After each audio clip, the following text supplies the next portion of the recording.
You're listening to the Cash Flow Academy podcast with Andy Tanner, your source for investing made easy. Here's Andy Tanner. Welcome to the Cash Flow Academy podcast, where investing is made simple. I'm your host, Andy Tanner, and you can tell, I have enthusiasm in my voice and electricity because we have a treat today. I have Tim Lee and Kevin Coldiron, who have just published, I think it was in December, a book called The Rise of Kerry. And I will tell you, I have books that are on my shelf and I have books in storage. And this one goes on the shelf. This is as important as any book I've read on this on the topic of the broad idea of financial education. It's as important a book as I've ever read. And the timeliness of it is fabulous. In fact, it's really interesting reading this after coronavirus, because we probably didn't see that coming when it was published necessarily. But it's interesting to see the impact of carry trades even in coronavirus and what happened. So my producers, they'll often say, hey, don't make your podcast an infomercial. Well, we're throwing that advice out the window. I'm just going to be very plain. Go to Amazon.com right now and buy this book. It's that simple. I've only had a chance to read it once. I don't always do encore reading. I'm going to read this several times. I'm buying copies for everyone on my faculty. And we're going to do a book study on this together because the timeliness of this is wonderful. The Rise of Kerry, you guys, there's several things that I loved about this. Number one, your use of history and snapshots of different bubbles and booms is fabulous. And it's a great historical record. Your explanation of Kerry and what it is in different asset classes, from real estate to stocks to financial markets and currencies, is fabulous. The idea of the expansion of Kerry and this pervasiveness is fantastic. And in a world where the financial markets are changing so much and so volatile, in my opinion, it's a must read. So with that endorsement, with any language I can summon, if you're listening to this, it's called The Rise of Kerry, The Dangerous Consequences of Volatility Suppression, and the New Financial Order of Decaying Growth and Reoccurring Crisis. That's a long subtitle, but this has a density to it. So with that, I welcome and thank Tim Lee and Kevin Coldiron for being on the podcast. Gentlemen, thank you for coming. Thanks very much for inviting us, Andy. Thanks, Andy. So Tim, you're joining us from the UK, yes? That's great. Yes, I'm in the UK. Yeah. And Kevin, you're in California, I assume, at Berkeley. That's right. At the Haas. You teach at the business school, right? I teach at the Haas Business School at UC Berkeley. That's right. This is the closest I'll ever be to be able to qualify for that business school and be in one of your classes. So thank you so much. Let's talk about Kerry. I could explain what I think it is, but since I have you here, let's start with you, Kevin. What is a carry trade? A carry trade is basically, you could think of it as a levered yield spread trade, right? So it's you're borrowing money at a low interest rate, and you're investing in an asset that has a higher interest rate. So the example that we talk about in the book is currency carry trades, right? That's kind of the classic, where you would borrow in, let's say, yen at virtually zero and invest in something like the Australian dollar, which used to have higher interest rates, say at 5%. So that's a trade that makes money if, quote, nothing happens, right? If the world stays the same, you earn 5% on your Australian dollars, and you're paying basically nothing on the money you borrowed to finance that. The risk is if the Australian dollar depreciates, right? If the Australian dollar falls in value, then you risk losing money. And because it's a levered trade, you have to get out of that trade really quickly, or the banks who lent you the money will force you to get out of that trade. So they are, when the world's stable, they're very profitable, but when things change, they can lose money quickly and they can unravel quickly. So that's one of the very first things that I think is important to talk about for listeners, and our listeners are fairly sophisticated. I'll tell you, when you purchase this book, it'll stretch you, which is a good thing.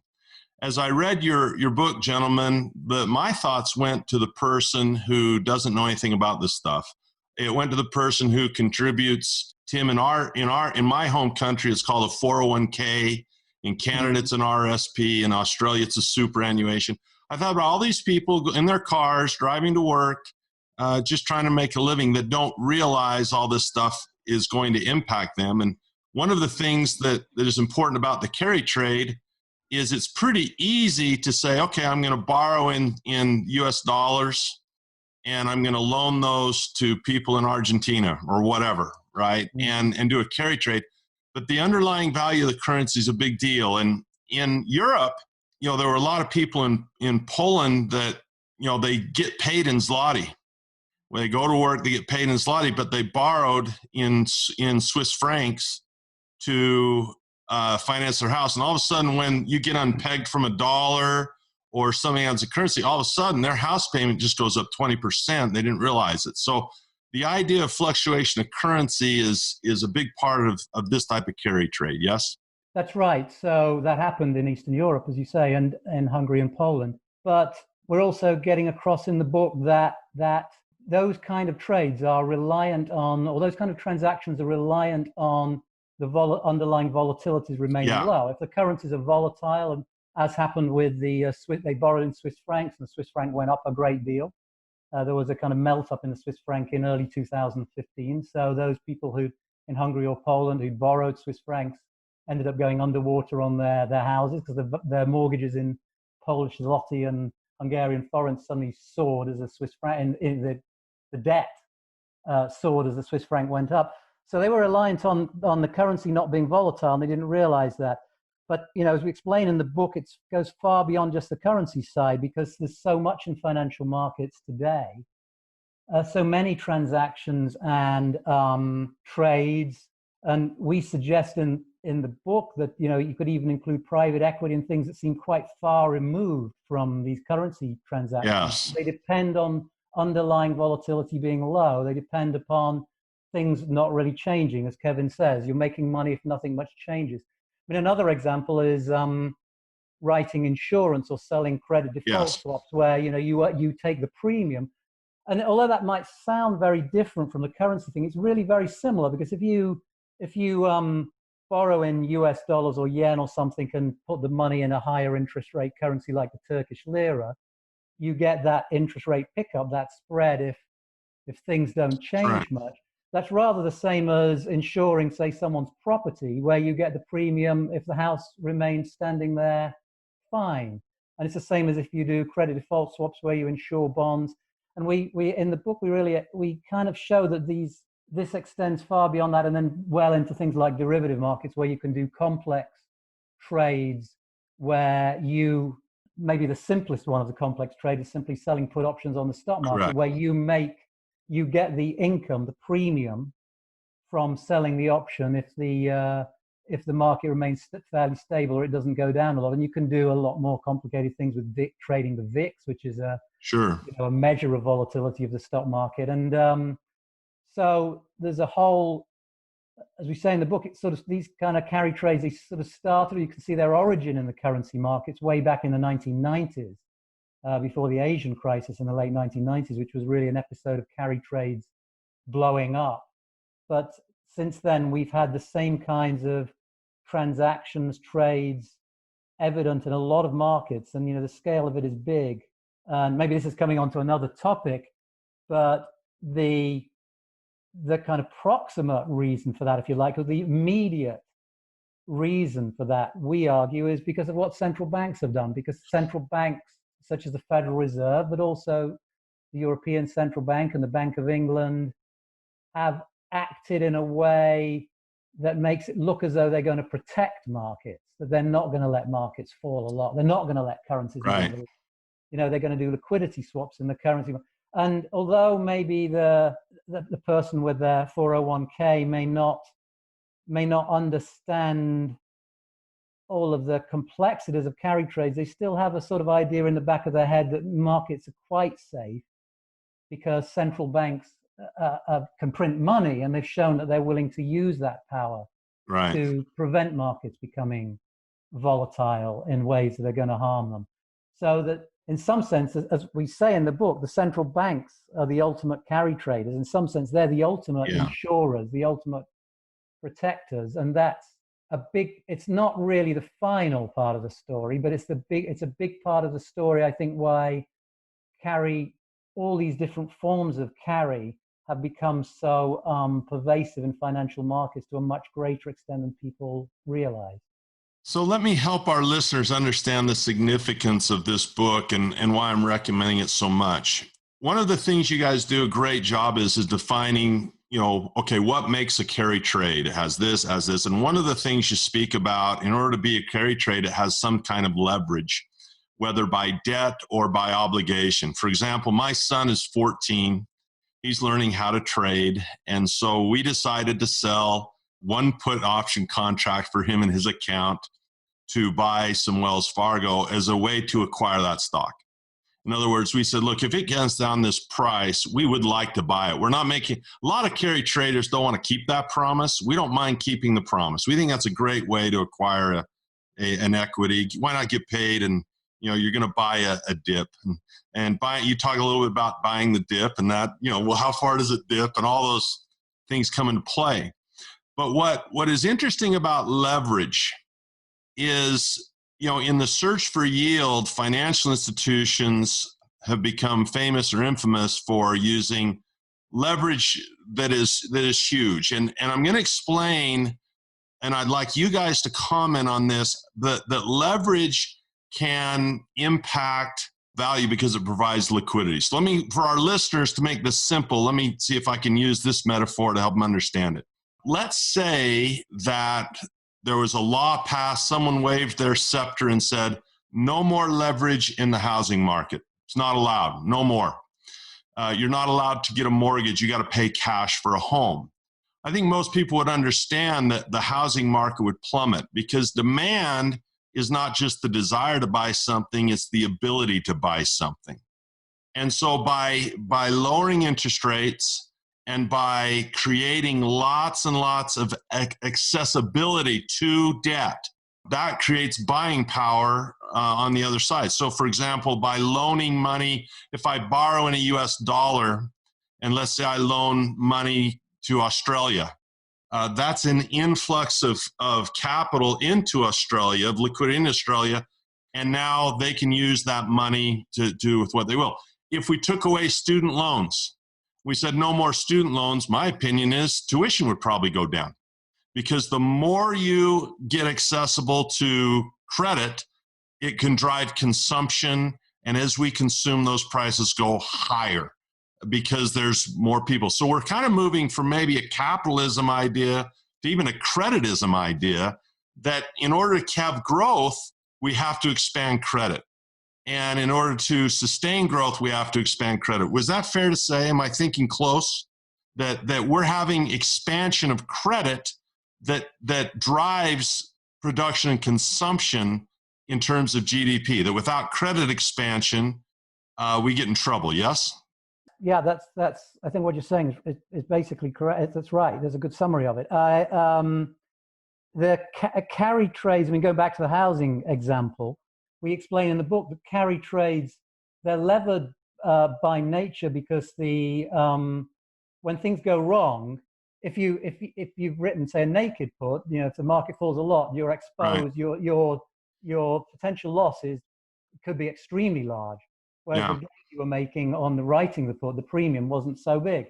So carry trades of all types are levered. Obviously, we talked about a housing example in Eastern Europe where Hungarians borrowed in Swiss francs to buy a house in Hungary, where the value is basically in foreign.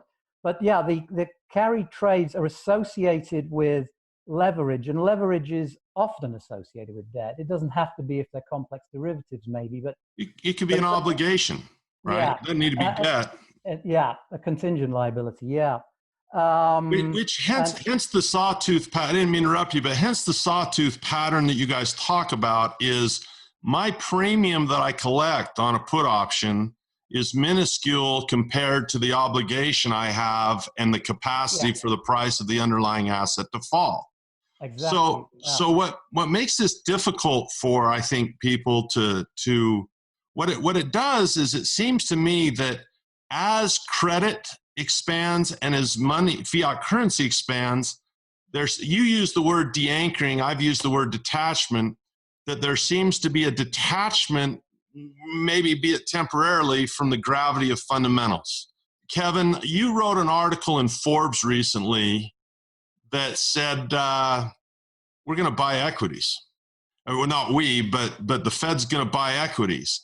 In my mind, I'm saying, okay, just as if you provide liquidity for people to buy real estate, it will take real estate prices up. And now you say, okay, now we're going to provide liquidity to buy equities, to buy companies. Now, this is troublesome to me. I don't want to be dogmatic because everyone has their beliefs. But if I'm a fund manager, I might look at the supply and demand of the market and say, okay, well, on the one hand, we're paying a lot for earnings in the S&P 500 right now. If I look at a Shiller PE, and traditionally that for our listeners that are new, think of it a little jack in the box that makes money. You turn the crank and $1 comes out. What's the price of that jack in the box? Well, if the jack in the box makes $1, maybe you pay $15 for that box and say, oh, now I have something that'll produce $1 every year and I spent $15 for it. But right now, these boxes are $30. In other words, it seems that what we call fundamentals, the actual value of what this produces in terms of cash, we're paying a lot more for equities right now relative to what we used to in terms of their earnings than really. There's been a few spikes bigger than this, but if you take a 100-year chart, there's probably only 3 or 4 times where we've gotten above $20 for any long amount of time. So my question is how does Cary affect the detachment, I guess I would say, from fundamental analysis? And furthermore, if you have high frequency trading, which doesn't take in, a quarterly statement for fundamentals versus microseconds for a trade, high frequency trading isn't looking at fundamentals. And if I'm a fund manager on Wall Street and I'm not buying the S&P 500 with this amount of liquidity, fundamentals be damned, I have to buy equities or I'm losing my job. I know that was a long-winded, but here, let me see if I can condense it. Are we detaching from fundamentals because of Cary? As you were talking, I was thinking there's a lot of anecdotes I wanted to mention. So you talked about the Shiller PE ratio, right? Which is it's a measure of the current price relative to fundamental value, where fundamental value is kind of the trailing earnings adjusted for inflation. Yeah. What's interesting, if you go back and look at the history of that, as you mentioned, from say 1920 up to about 30 years ago, the value, the kind of Shiller PE ratio tended to rotate around a fairly stable mean, right? So the percentage of time it was undervalued and overvalued was roughly equal. Yeah. And you could observe both those things. And it's about, for people that don't know, it's about 15 has been over the last, and it dips a little below 15, you might get a little above, and it reverts to the mean of 15. Exactly. That's exactly right. Over the last 30 years, which is, very roughly speaking, when Cary has kind of grown and become kind of a global phenomenon, that behavior has changed completely, right? So the Shiller PE ratio, there's almost no observations in the last 30 years of the market kind of being undervalued by any meaningful way relative to the Shiller PE ratio. Now, you could argue maybe that's not the best measure of fundamental value, but even if you adjust it for a variety of things, you get the same picture. Yeah. So it's pretty clear that if you accept that as a measure of fundamentals, that the market is traded far more expensively in the last 30 years as the Cary bubble has expanded. And if I could just elaborate on some of the mechanisms of how that might happen. There was a couple. So before I taught at Berkeley, I was a money manager for 25 years, including about 12 years running it my own hedge fund. Which I wanted to comment on that too for our listeners. It's interesting because there's people that can go through their whole academic career and become a professor without having done anything in the real world once. And I don't know if it's rare, but someone who's run a hedge fund and been in the real world, then moving to academia, I just thought, well, what caused that? I'll get back to that, but I did want to mention everyone is like, you're not a person who went to high school, went to college, became an associate professor, and then a professor. You've been in the real world. So you mentioned that this book, there's a couple times you talk about the practicality of these things as opposed to the economic theories of them, and I think that's significant. Anyway, so you were a fund manager. Yeah, in fact, that's how Tim and I met. Tim had an economic consultancy where his clients were hedge funds, largely macro hedge funds, I believe, but also people like us who traded stocks. So we got to know each other. We used Tim's research, and Tim's been talking about Cary now going all the way back to, I think, 2006 or 7, right? So he's the person who kind of identified this phenomenon really before anyone else. And I just, as I kind of learned about it from him and understood it and then experienced it in my own world, I became convinced about how important it was. But going back to a little bit of a kind of a war story, I had a friend who's still a hedge fund manager now, and he does fundamental stock picking. And he said when COVID hit, this is before the Fed intervention, he went through his portfolio and through the universe and basically identified stocks that had a lot of leverage and what he considered to be poor earnings quality, right? Stocks that you would typically think in a recession are going to struggle, right? Because their earnings aren't that repeatable and they've got a lot of leverage. Right. And where he had short positions in those stocks, he increased them. And where he had long positions, he closed them out. And that turned out to be absolutely disastrous for him. Yeah. Right. He said, I might as well have done the exact opposite. I might as well have looked for stocks with high leverage and poor earnings and gone long those stocks, because once the Fed intervened, once the Fed said we're supporting the debt markets, the dogs had their day. March 23rd. I mean, you can see it in the chart. All the candles are down. March 23rd, Fed says, we're going to back this massive candle. And it's like it never happened. I mean, the bond market's at a new high, NASDAQ's at a new high, and the S&P is going to hit a new high soon. So to your point, the point is do fundamentals matter? Now, well, can I add one more? Please. To that, which is what the article I wrote in Forbes, which, by the way, I was not advocating that the Fed buy stocks. I just worked out in my mind that they've got no choice but to buy stocks when the next big crash happens. And I think part of the rebound in March was professional managers, realizing that was a possibility. And, typically if you're a hedge fund manager and you're running a long short equity fund and you've got conviction on, say, a number of stocks you want to hold in your long portfolio, but you want to hedge some market risk. If you don't have that same level of conviction on shorts, you might just short the S&P 500 either via a future and ETF to take some of the market risk out of your portfolio.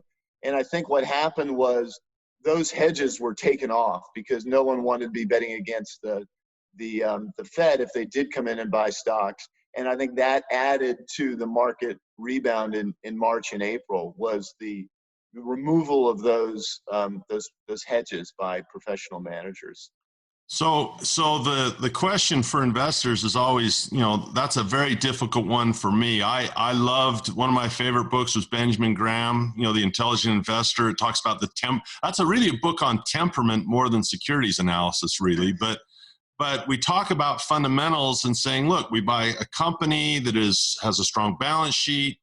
You're supposed to be buying a Jack in the Box that produces cash. I mean, that's what you're supposed to be buying. But yet, because everyone can buy them, and if the Fed can you imagine being a fund manager, no matter what the fundamentals are, if the Fed starts buying equities, you have to be long, right? You have to be. This is another important part of your book, though. So it gives the guys that the Fed has a lot of power, and they do. But what I think was fabulous about your book is like, well, yeah, the Fed may have a lot of power, and you mentioned this in the Forbes article too, but they're kind of becoming weak in that in that they have power, but they're forced to use it. They're having they're, I wouldn't say it's handcuffs, but almost like a gun to the head would be a better one. It's not like they're handcuffed. It's like they have a gun to their head that, yeah, you have power, but you better use it. Can you speak to, I mean, before COVID, we have $1 trillion deficit. Now we have a $3 trillion deficit in 2 months. Can you speak to the Feds? They don't have a choice but to print now, right? It's not like they can sit and say, well, let's lower interest rates. They have to, yes? That's right. So as you were saying earlier, during the carry bubble phases, if you like, when carry is expanding, debt tends to grow. But because the volatility is suppressed, a lot of people think of debt instruments, whether ETFs that invest in debt, as being quite money-like. They have their portfolio. They think if they've got, say, an ETF that invests in corporate debt, they think that's pretty safe. So, and it's a bit like money. But then when you introduce a term I'd never heard called moneyness. Yes, right. Is that a thing or is that your thing? Because I thought it was brilliant. It's kind of used in other, I think, in other senses sometimes. Okay. But that's what you're speaking about, right? Yeah, the that's right. So, yeah, that's right. So during the kind of bubble phase, it's as if money is expanding because you have all these other securities, often debt-related securities, and funds of those like ETFs, which people think of as quite money-like. So they think of part of their safe bit of their savings, a bit like having money in the bank.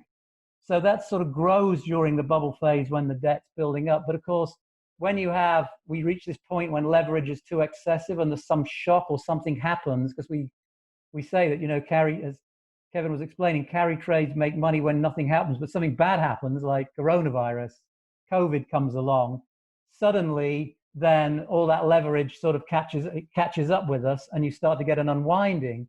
And all of these instruments, this is exactly what we saw in February and March, suddenly all of these debt instruments, other securities that people had treated of as being really very safe, they were just picking up a yield and it was a bit like having money in the bank, they suddenly look very risky and they want to dump those. And suddenly then liquidity is drying up completely because, as you were saying, Andy, earlier, the carry trades add liquidity. Suddenly carry trades are contracting and liquidity is contracting. So you've gone from what we had at the end of last year where there seemed to be a lot of liquidity in markets to suddenly there's none. It's all just evaporated like that. And which is deflationary. Which is deflationary. And then the Fed, or not just the Fed, but other central banks come in and basically have to replace those carry trades with, if you like, real money, what we call true money, actual printed money. And that's what they've done. So they monetize a lot of the debt. They do these things like liquidity swaps with foreign central banks where they provide the dollars to foreign central banks who can then on-lend the dollars to businesses or people in their own countries who borrowed the dollars and are now going underwater because their currencies, Turkish lira, Brazilian real, are going down.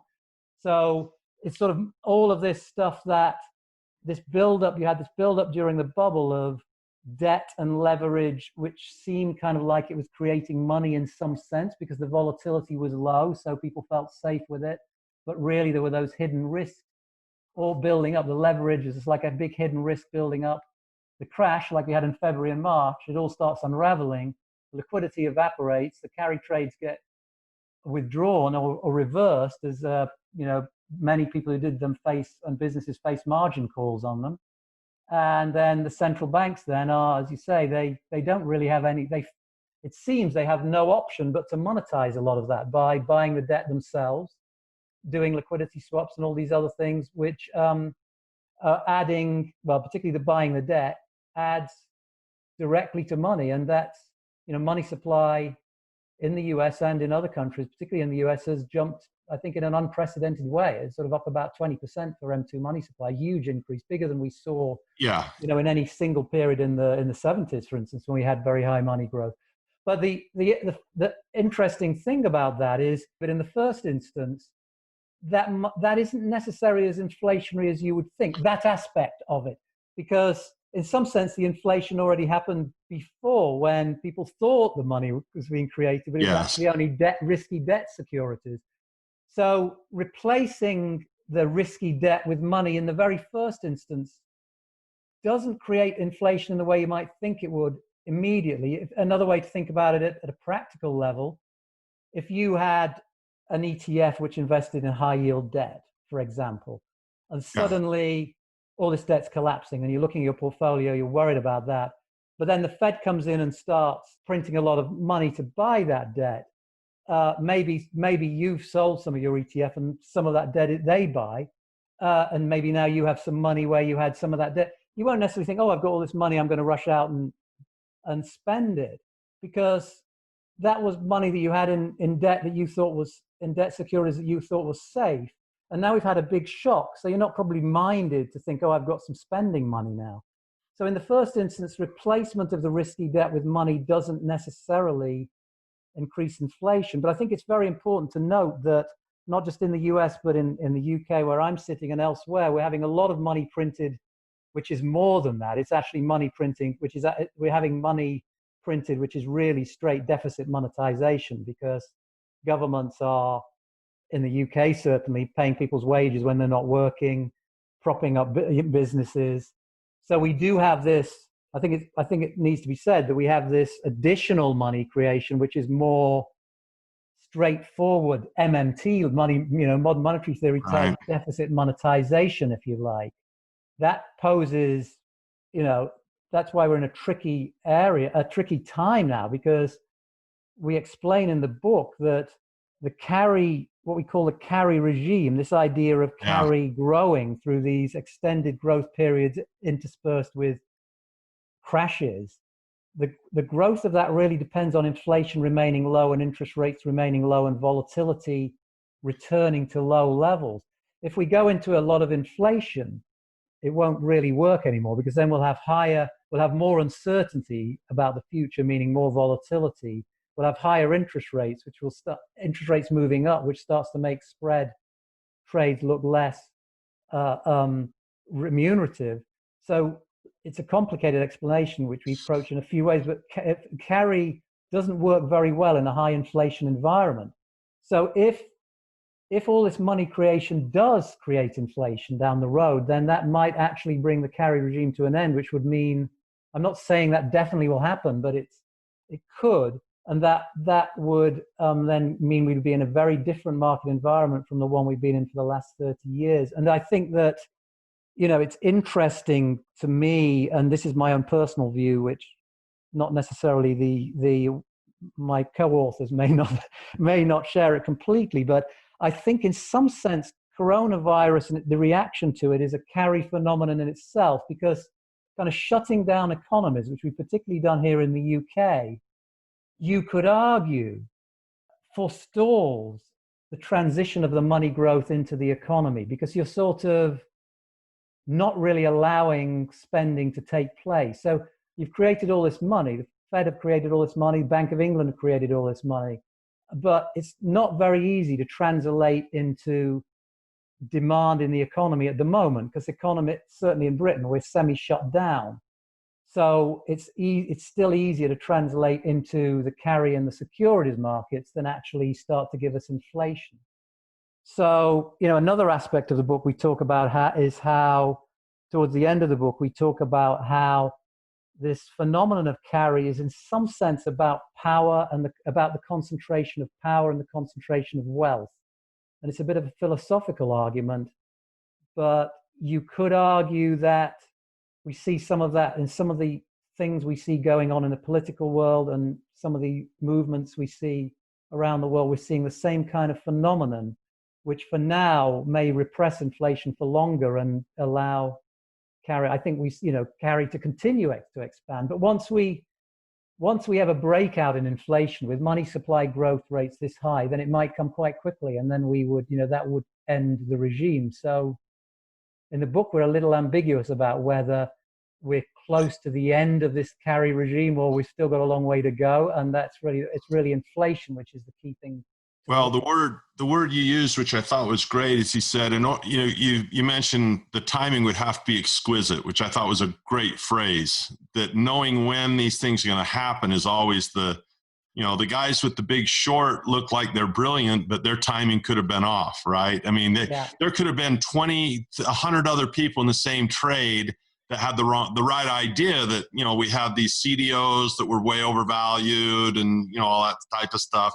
Well, when are they going to crash? So the exquisiteness of the timing is difficult. Let me speak to the people listening here saying, well, Andy, I'm new to this idea of carry and derivatives and credit default swaps, and this is difficult jargon. Let me tell you why you read this book.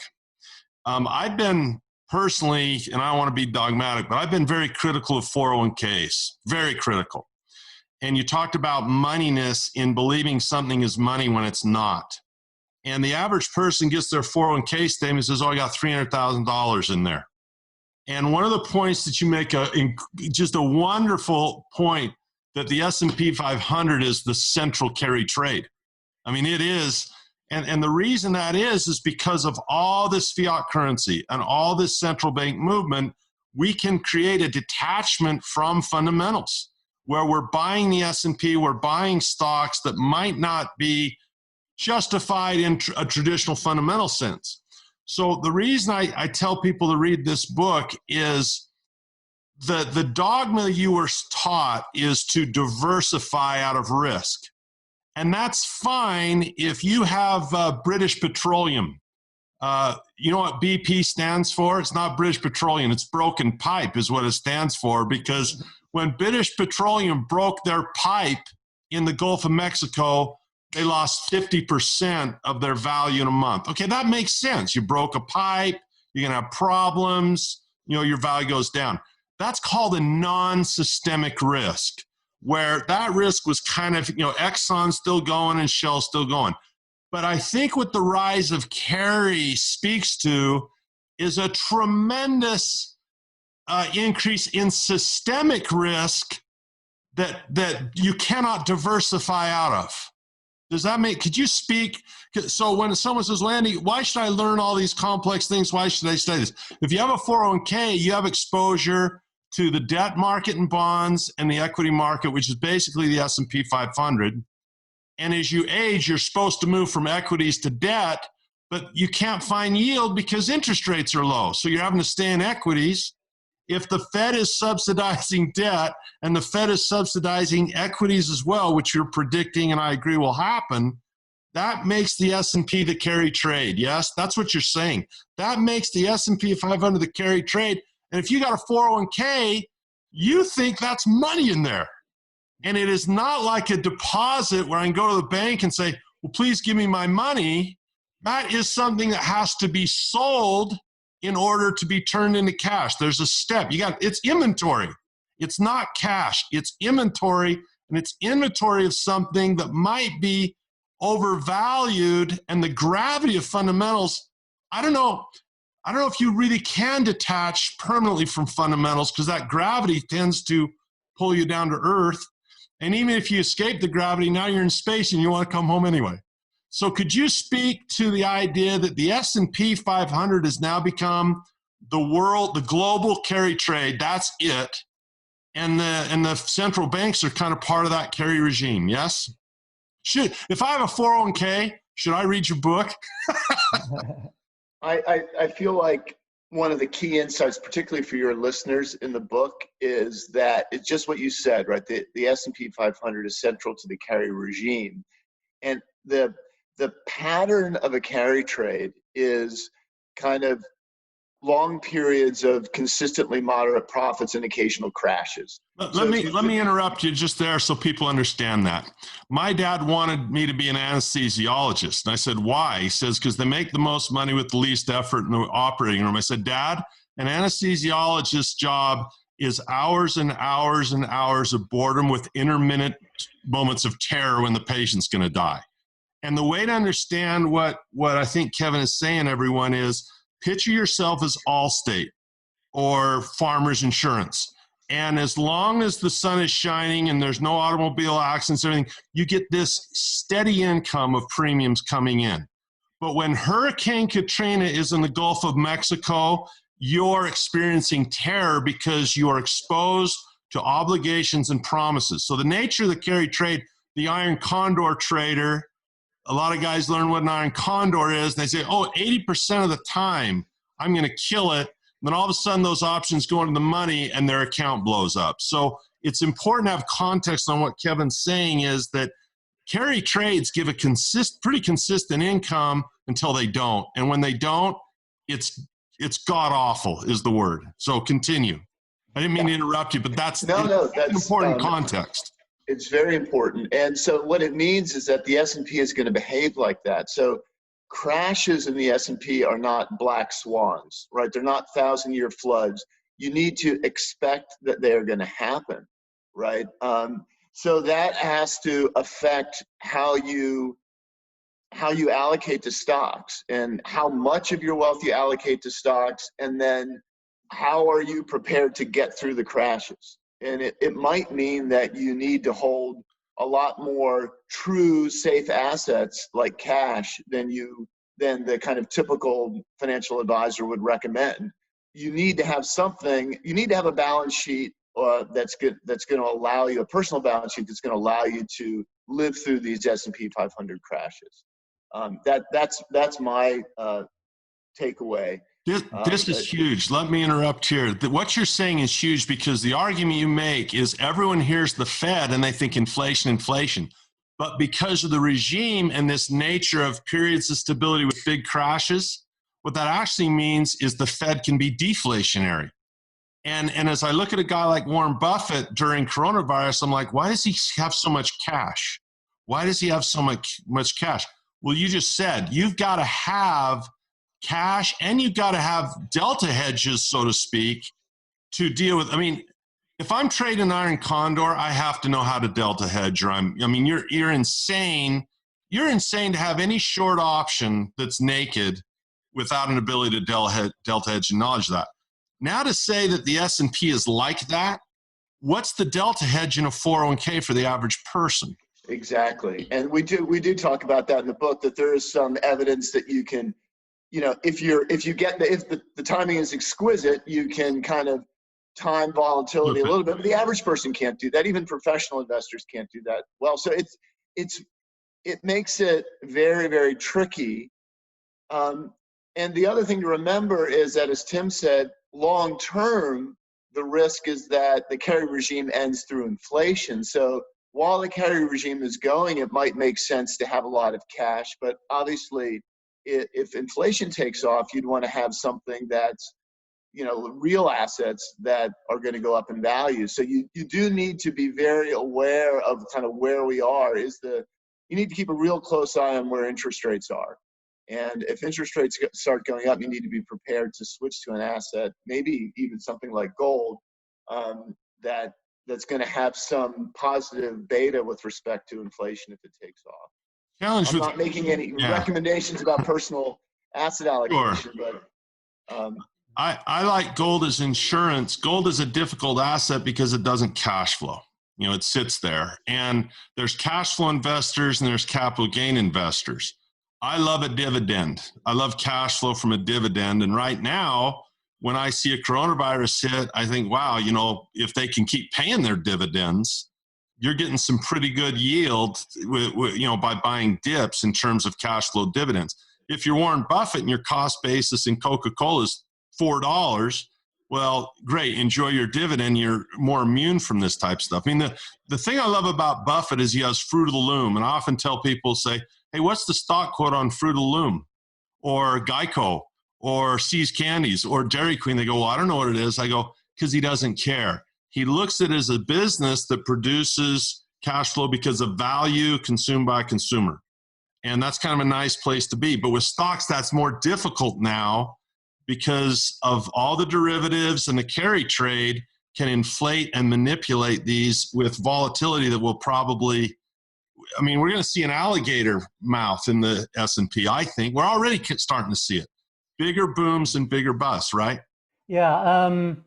But in terms of this, how near the end we are, I think it's very important to watch the bond. Like I look at the 30-year Treasury yield, both the tips, the inflation protected one, and the conventional. Or you can look at the 10-year as well. But they're obviously negative, and the bond yields are not rising yet. So that seems to suggest that we're not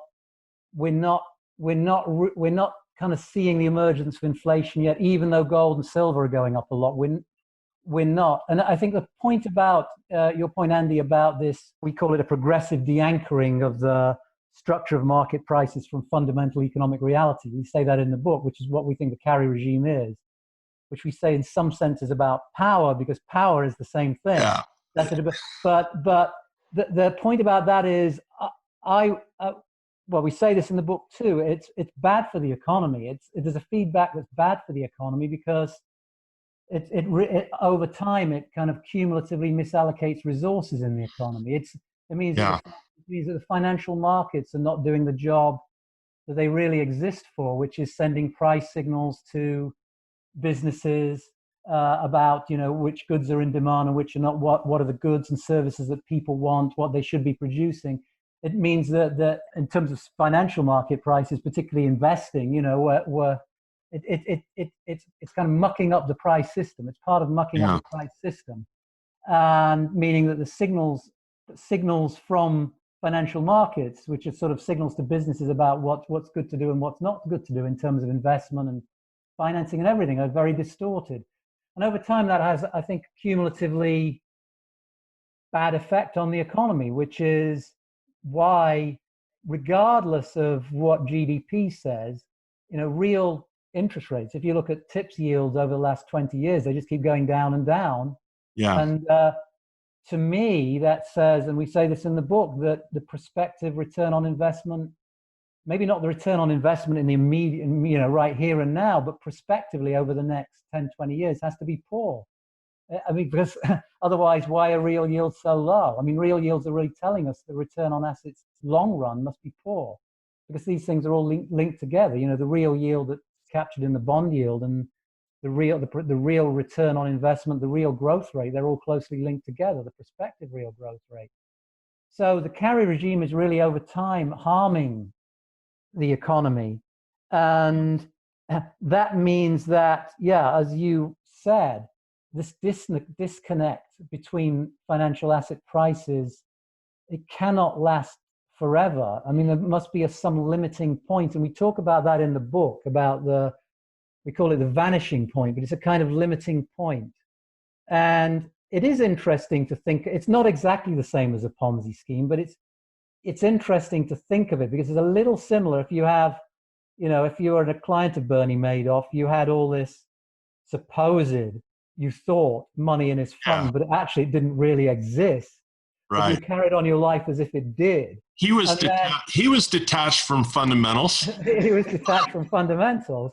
But if you imagine that the idea that what if that became huge and almost all of us had our money, some money in it, then there would have to be a limit, and that limit would be when, and if we assumed that the Fed was going to protect it, let's take those two assumptions. If the Ponzi scheme became enormous, and we believed that the Fed was going to protect the Ponzi scheme because Bernie Madoff was such a great guy or something, they were going to protect it, and it became enormous, but there's still a limiting point, which is when it's so enormous that there's going to be money being withdrawn because people feel wealthier and wealthier. They're going to take some out, and there isn't the savings from the economy to go in.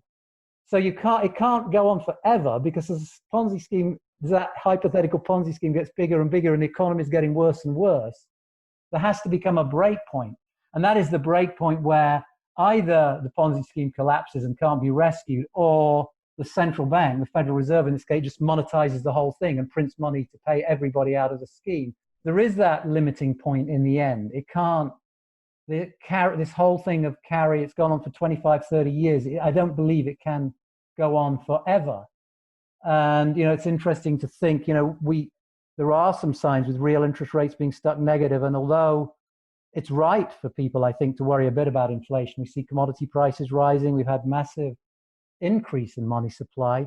But at the same time, we don't see that reflected in the bond markets yet. I think if we were actually at the point where we were reaching this kind of limiting point where the amount of leverage simply cannot be supported, where we're having so much money creation that there's bound to be inflation, I think we would see bond yields start to move up more convincingly, and that isn't happening yet. So for now, we're probably still in the Cary regime that we describe in the book for this moment. But we have to watch out. We have to watch out for the risk of inflation. let's revisit that point of the Fed and their solvency and yet insolvency at the same time, or not solvency, but maybe power. And there's a great moment. You do such a good job in this book of illustrating the theories of Kerry and the realities of Kerry with actual real world events. Like, it's a great historical book, actually, because it talks, one of the best ones is long-term capital management. And when you guys talked about the Bernie Madoff saying, well, what if Bernie Madoff could have gone to the Fed? Well, long-term capital management was kind of like Bernie in that they had carry trades with massive, massive leverage. And that's really what Bernie Madoff had. He was levered, right? He would borrow one money here to finance this. And, it was a big carry trade in a way. So, long-term capital management goes into the Fed in November, I think, or September of 1998. They go into the Fed, and the Fed at that point, I think Greenspan was probably in charge. The Fed at that point pretty much just bought U.S. bonds. That was kind of their thing. They'd buy government bonds. And LTCM went into the Fed not really asking for help because the Fed wasn't in that business. But when the Fed saw how interconnected and woven they were with Lehman and Bear and everyone else, they're like, okay, we have the power to help this. We have to, because now you get in this, it's not a capitalistic idea to say too big to fail. That's not capitalism. In other words, to say this guy's too big to fail, we're going to have to do something. Next thing you know, the Fed is now in the business of buying private debt, and then it'll be in the business of buying equities. And you guys, it's incredible. This is such a good term you said, that we're socializing risk. And that wealth disparity will continue to widen because the guy with the most poker chips will always exploit the small guy. And yet at the same time, they're taking risk and socializing risk, which again brings my point to this is a bigger systemic risk now than you've probably ever had, right? Let's finish with this. You guys have been so gracious with your time. We're coming up on an hour. So Warren Mosler is going to come to you guys and say, look, we have a monopoly on this and we can collect taxes. And we can put a gun to your head to say, go get these dollars. And so we can control this. And MMT deficits don't matter. If a person were to visualize a financial statement, let's look at just income, expenses, assets, and liabilities. The problem is always expenses, right? The problem is covering expenses.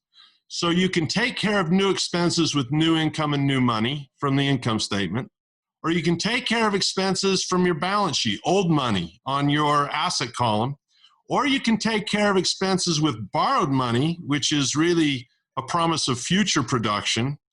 And then you leave the financial statement and say, well, the debt doesn't matter now because we can take care of expenses with printed money. And so just give me your thoughts. Do you follow that? Because in my life, I think, okay, I have a phone bill to pay. Let's go produce some value in the world so I can get some new money, a paycheck, pay that phone bill. Oh, I just lost my job. I still have a phone bill. Well, I'll go into my old money. I'll go into the asset column and monetize some stock I bought a long time ago.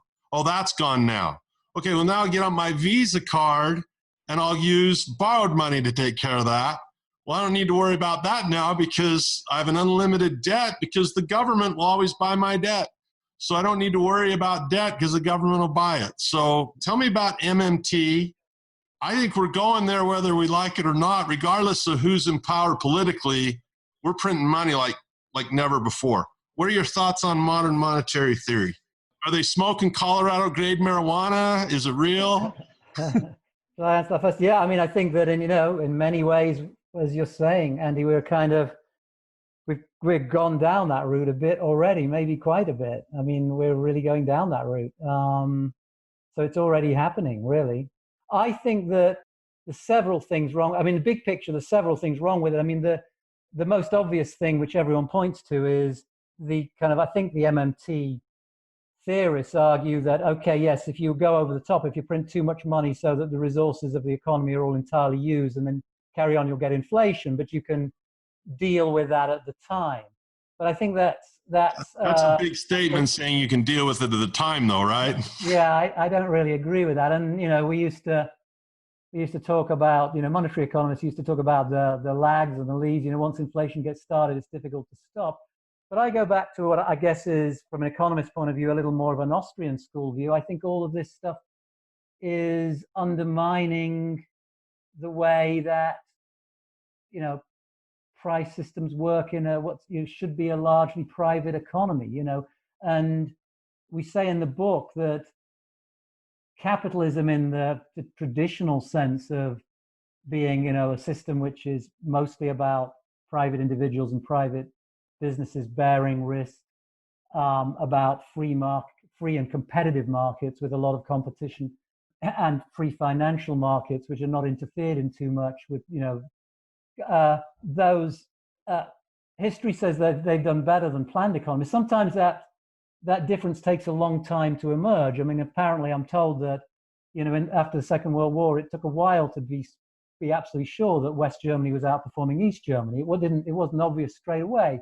And capitalist systems, I think we say in the book that, it's often 3 steps forward and 1 or 2 steps back. You have recessions. It's not kind of like perfect progress all the time. But in the end, they work better. And if we have very high levels of intervention in economies and very heavily distorted pricing systems, whether we're talking about goods and services prices or financial asset prices, in the end, you'll end up with an economy that does more poorly. And I think we already see the signs of that. It's already happened. And I think if MMT follows on from Cary as some kind of consequence of the Cary regime, I think that we'll see the economy do worse over time. I think we haven't really seen that yet in GDP numbers in a dramatic way, but I think we're going into a phase, not just in the United States, but in Europe too, where we will be seeing, much worse growth figures. And if we go too far down the MMT road, even if inflation doesn't happen as much as some of us would fear, we'll see poorer economic performance. I'm not a fan of it. I'm very much opposed to MMT personally. Capitalism's an interesting thing because you're going to have you do a great job in your book of the primal nature of this, in that the rich are going to get richer and capitalism will create disparity because the guy at the more, I'm going to exploit the guy who can't pay by charging him more interest rate, right? I'm going to charge the guy with a bad credit rating even more money. So the guy with the most money gets the best deal on credit, and the guy that needs it the most is the guy getting fleeced. So that capitalism creates that disparity, no doubt. On the other side, though, if the disparity goes like this, and that the poorest guy in a capitalistic society has a better standard of living. Steve Jobs got rich selling the iPhone, but the poor guy at least has one. So it's interesting politics and the moral hazards and everything that's there. Absolutely. Why read this book? I'll tell you why. You will get such an appreciation for the systemic risk and the increase of systemic risk than any other book on the market right now that you can read. So even if you don't understand every little nuance, it tells you what you want to study, and it tells you, hey, there's a little systemic risk out there. Any final words? Let's start with you, Tim, and then we'll go to Kevin for final words. Tim, what would you say to the average citizen in terms of preparation? In terms of preparation with their portfolio? For regime change. Regime change. Yeah. So in terms of the financial aspect, I think we are going to have a lot of inflation one day. I think that's definite. So you have to keep your eye on things like I mentioned, the bond yields, and be wary that once inflation starts to rise, it could get out of control quite quickly. So if you can afford it, not necessarily now, but in the US, it's hard. Everything is over. All assets are overvalued. That's part of the Cary regime. Even gold is overvalued. Yeah. But some of the things which are inflation hedges, having some of those in the portfolios, a good idea moving forward if we approach that. So I'm not, having some kind of commodity exposure, not maybe now, but, as we start to see inflation. In the US, at least, unlike where I am here in the UK, real estate's not all expensive. In the UK, there's been a big carry trade in real estate in the UK. A lot of buy to rent property speculation. So, real estate doesn't help you in the UK. That's all heavily overvalued here. But in the US, real estate obviously has some inflation hedge characteristics. So it's important to have something there if you can afford it going forward. But more broadly, we talk about power imbalance. I think, as we say at the end, I think at the beginning of the book, the next 10 to 20 years are going to be very tumultuous. I think that I don't want to get too political, but we're seeing signs of, social and political movements that suggest upheaval of various types. And I think those things that's going to get worse. I don't see that getting better because, as you say, we have growing wealth disparity may be a natural part of capitalism, but the Cary regime's kind of exacerbated it. And they've accelerated it. Yeah. Accelerated it. And you're going to see the powerful, in some sense, protecting that, and the less powerful rebelling against it, and it manifests in different ways. And I feel that my personal view, not particularly in the book, but my personal view is that many of the phenomena that we're seeing around the world are related to this. And I think what the book is, in some sense, is a framework. The bigger picture of the book, in maybe a political and social sense, is I would like to think is providing a framework to think about a lot of these things we see going on, not just in financial markets, but beyond the financial markets. And hopefully that can help people prepare in other ways if things look like they're getting very hairy in certain areas. I don't know. Some people want to say you want to have several passports. I don't know, but I don't know whether that really helps or not. But I don't know. Wonderful, Tim. Your thoughts, Kevin? First of all, why'd you write the book? Why did you move to academia? And then your final thoughts. I moved to academia because I didn't want to live through another Kerry crash with a 24-hour P&L in a hedge fund. I'd done that a couple times, and I thought it was, I wanted to enjoy the last third of my life. And when I left, when I sold my hedge fund business, actually, I called Tim and I said, I think although the writing you've been doing on Cary all these years would make a fascinating book. And he said, well, it's interesting you say that because my son, Jamie, and I have already got an outline for it. We've been talking about it. And so they were gracious enough to allow me to participate in the project. So, I like academia now because I can think a little bit more deeply about these ideas, and I can write about them in a little more free sense. When I had my own firm, I always had to be kind of conscious of, protecting my investors. That always came first, but now I can kind of think more broadly. I'd like to just add to what Tim said. I think you can't escape the political dimensions of this. And if we think about who benefits from inflation, it's people who borrowed money, right? And shorten the dollar. Yeah, basically lenders don't like it and borrowers do, and in a broad sense. And if you think about kind of who's in power in the U.S. and in the UK, or at least who's financing those who are in power, it's people who would not benefit from inflation, who don't want inflation. But that's an older generation, and that I think over the next decade, as the balance of power shifts, the political dynamics shift toward favoring inflation, right? And that will be reflected in the people who get appointed to the Fed. That will get reflected in how much people really care about worrying about protecting the dollar, et cetera. So I think the political balance of power will change in the next decade to make inflation more likely. So in addition to just kind of watching the markets, I think keeping an eye on that political dimension will be pretty important as well. It's even difficult what's interesting is I would bet against the dollar. I agree with you, as I think inflation's going to happen. And so you say, well, let's buy real estate. Let's short the dollar. We'll pay back that loan over 30 years with cheaper dollars. Problem with that, though, is it's a large carry trade. It's a significant, you got to have the balance sheet to survive. And hey, if things get tough and you have no renters, now you're in a heck of a carry trade. So whatever way you slice it, I think the best way to prepare is get as educated as possible And one of the problems with, I think, our school system is a lack of financial education. I think most people think, okay, I'm going to go to work, get a job, put money in a 401k, and live happily ever after. By forcing people to put money into these investments in order to retire, I think it's important for them to go out and spend a few dollars on a book like this. The way I sell books is pretty simple. If you guys ever get to Salt Lake, or if I get to Berkeley or the UK, stakes are on me, okay? Stakes are on me. We'll go to anywhere you want. We can go to Ruth Chris or whatever. And I always tell people, if you had the chance to take, Tim and Kevin to dinner, would you pick up the tab and pick their brain? And of course you'd pick up the tab. Well, guess what? This is cheaper than a steak dinner. Go get their book. Go to Amazon.com.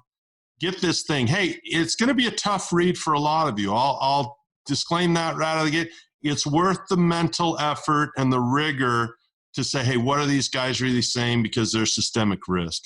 Guys, thank you so much for your time. It's just been so grateful and excited to be able to talk about these things. You guys have a wonderful grasp, I feel, of the realities of the way things are. So thank you so much. Thank you very much, Andy. It's been Our a pleasure. Thanks for having us, Andy. You've been listening to the Cash Flow Academy show. Our guests have been Tim Lee and Kevin Coldarn, authors of The Rise of Kerry. Such an important time for financial education. The leverage involved in what they call the carry trade is pervasive throughout real estate, stocks, business, precious metals, commodities of all kinds. It is pervasive. What an important time for you and I to arm ourselves with the knowledge to be prepared for change. That is the best preparation, is by getting more educated, which is what we do at the Cash Flow Academy. Thanks for listening. We'll see you next time. You've been listening to the Cash Flow Academy podcast with Andy Tanner.